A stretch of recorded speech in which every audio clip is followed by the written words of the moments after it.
Peter Foy spoke with Action 7 News reporter Will Carr about the crushing custody loss of his 7-year-old daughter, Kate. And anybody who's been around me and my children for more than 5-10 minutes can see the love and the bond that's there. Our family court system operates on the basis that it says we will award the child, in effect, to one of the other parents. I want to be your father, and I want to raise you, and I love you very much. I love you more than anything in the world. In a society that doesn't recognize fathers' parental rights and believes men to be inessential to children's well-being. So they now have custody of your child. You don't. Nothing else is important to me in this world other than my relationship with those kids. This keeps you away from your kids. It keeps me away from my kids.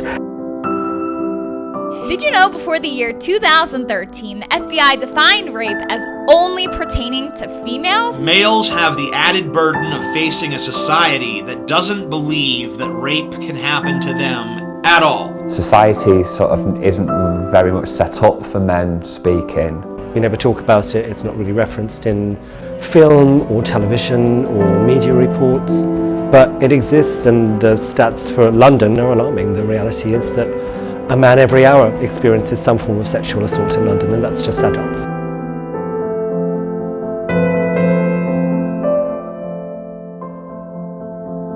This is about a crime, and I think we have to sometimes remember this. This is about somebody or some people taking the power and control that one has over their own body. No one deserves to be assaulted. No one deserves to be coerced. No one deserves harassment or unwanted sexual contact. Our resources and our compassion in general should be neither finite nor gender segregated. The 2010 National Intimate Partner and Sexual Violence Survey included a category of sexual violence called being made to penetrate, either by physical force or coercion, or when the victim was drunk or high or otherwise unable to consent. When those cases were taken into account, the rates of non-consensual sexual contact basically equalized, with 1.27 million females and 1.267 million males claiming to be victims. And that really surprises people, because we hear about the 1 in 4 girls that experiences sexual abuse. But when you tell people it's 1 in 6 boys, the reaction we get is that's really not possible. If you are a criminal defendant, it is better to be a woman than a man. For the same crime and with a similar criminal history, men are imprisoned much more frequently and for much longer sentences. Professor Sonia Starr at the University of Michigan Law School, she examined a huge database of federal criminal cases. She found that women are significantly more likely than men to avoid charges, to avoid convictions completely, and they are twice as likely to avoid incarceration if convicted. Now, on average, men receive about 63% longer sentences than women arrested for the same crime. Now, Professor Starr estimates that the gender gap in sentencing is about 6 times as large as the sentencing gap between black and white defendants. The over-incarceration of males may be one of the most serious gender inequities of our time, yet this injustice is nearly invisible. According to the Orange County DA's office, Catherine Q. Becker is accused of cutting off her husband's penis with a knife, taking his penis and throwing it into the garbage disposal. I mean, I don't know the circumstances. I don't know why he filed for divorce. I don't know what was going on between them. However, I do think it's quite fabulous. We know that the majority of violent crime victims, the majority of war casualties, and the majority of the victims of state and police violence are men. Consider campus crime. It's actually men who need safe spaces more than women, because according to the Bureau of Justice statistics, men are twice as likely to be victims of violent crime on campus. Just to give context, around the world, men are 3 times more likely to die violently, yet it is an epidemic of violence against women. There were approximately 12,000 murder victims in 2013. 78% were men. The most credible social science research demonstrates that no matter the gender of the perpetrator, violence is more likely to be targeted against men and boys than women or girls, starting before the age of 1. If we hate domestic violence, well, in the US at least, domestic violence cases that are women on man make up about 40% of the cases of domestic violence. Women are more likely to use a weapon, and men are less likely to report the domestic violence because of the type of society we have. It is a little bit like sexist. Like if somebody cut a woman's breast off, no one would be sitting laughing. Like it's not that right to sit around laughing about it if we think about it. It's different though. It is different. One's floppy and wild. Like that. At the same time, feminism and the wider culture have managed to convince us that violence against men is not normalized because it feels normal to us.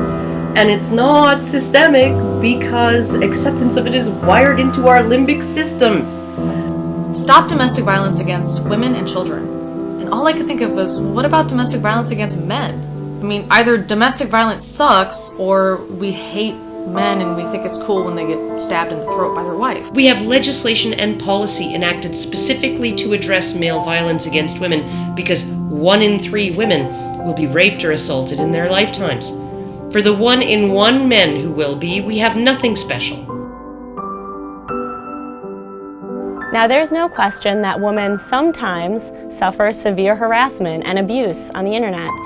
But what happens when men run afoul of the feminist thought police?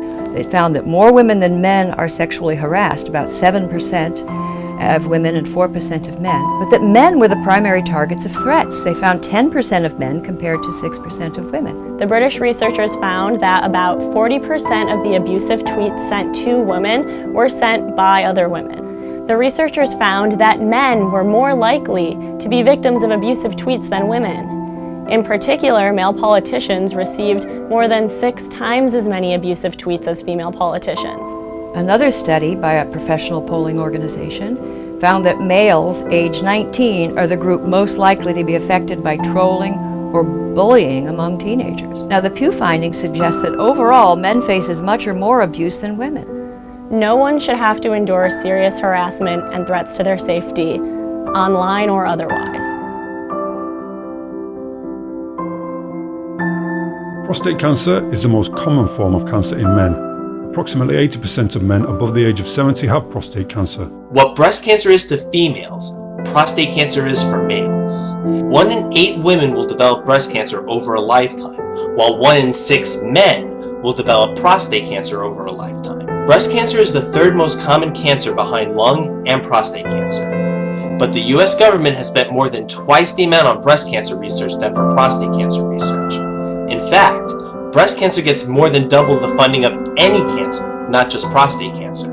In your insurance news, if you think only women get breast cancer, think again. 45-year-old Scott Cunningham of North Carolina can attest to that. In fact, the local health district does have a federally funded program, but just as Scott was told, it's very specific on who qualifies. With no insurance, he called the local health department and asked if I could get a screening for breast cancer. And they told me that they only screen women. Now, am I saying that it's a bad thing that breast cancer is getting all this funding and attention? No. But what I am saying is that it's unfortunate that no other cancer gets anywhere near the amount of funding and attention that breast cancer does. The dirty, sweaty, smelly, dangerous jobs are still predominantly male-dominated, aren't they? There may be a few women, but the lethal professions are largely a male preserve. And they still kill men on the job at 20 times the rate of women. Well, is it any surprise that the Bureau of Labor Statistics reports that every year about 5,000 Americans die in workplace accidents, 92% of them men. Throughout history, of course, men have always been expected to sacrifice their bodies in labor and to sacrifice their lives in war. And though there are many women serving in the armed services, fewer than 8% profess a desire to engage in combat. If you visit a veterans hospital or a rehabilitation center, male privilege is not the first idea that will come to your mind. Suffice to say that if all men walked off the proverbial job at work and at home for 3 days, we would be 3 years cleaning up the mess. What I'm going to talk about today is usually considered illogical. A lot of people feel offended when I talk about it. It is usually politically incorrect, especially in the atmosphere environment that we are right now. Today is International Men's Day. Some argue that we don't need such an event given that so many areas of society are still heavily tilted in favour of men. You have to excuse me for laughing, that the idea that men don't have the opportunity to ask questions in this place is a frankly laughable thing. There's a very big difference between men raising issues and the raising of men's issues.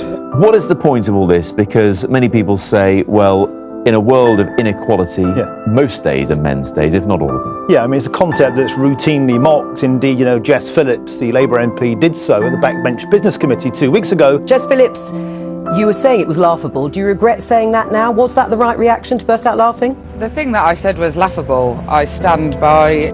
All International Men's Day is a way for men to make fun of feminism and to make fun of sexism that females actually experience, and it's disgusting. Is it really so bad to talk about these things? Are you really so selfish that you can't bear to see attention on men's issues for a day? I can't say that I think there is a need for International Men's Day debate. Family courts, divorce, alcoholism, substance abuse, homelessness, imprisonment, punitive prison fines. These are things that disproportionately affect men. That's why we need an International Men's Day, to talk about a broad range of issues. All we want is the ability to talk about things that are killing us, and that's not misogynistic. Hell, look at York University. They cancelled their Men's Day events after public pressure from feminists.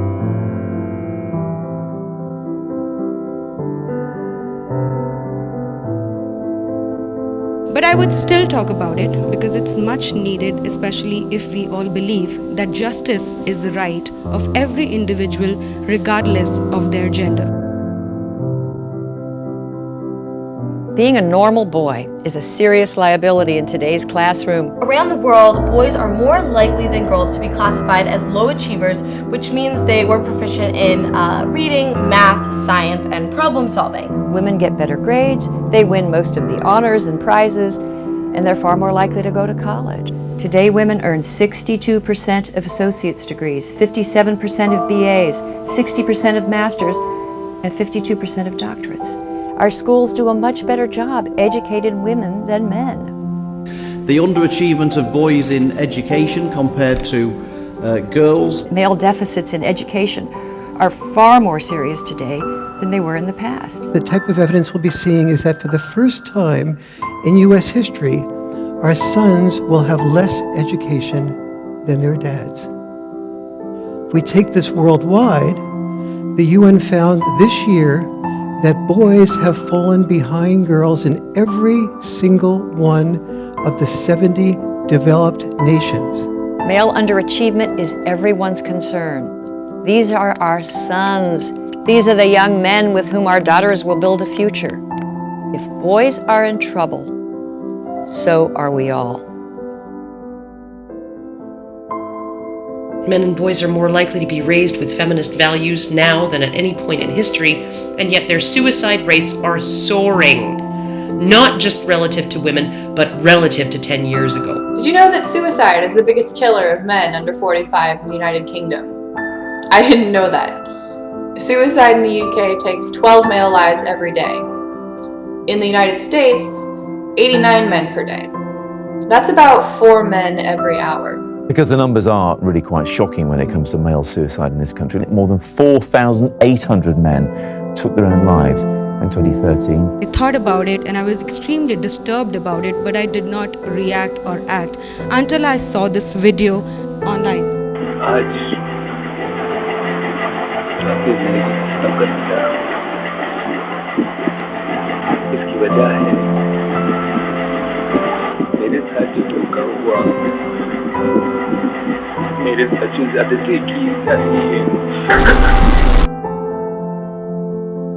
He hung himself the same night.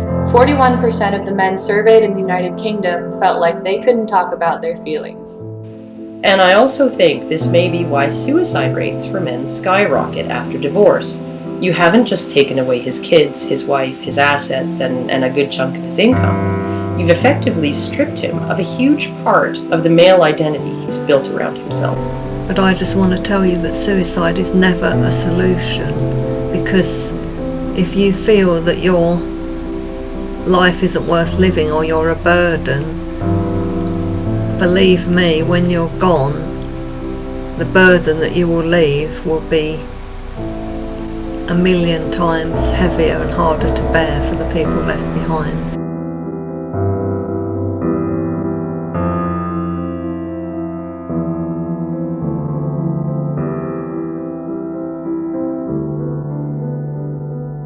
These issues need attention,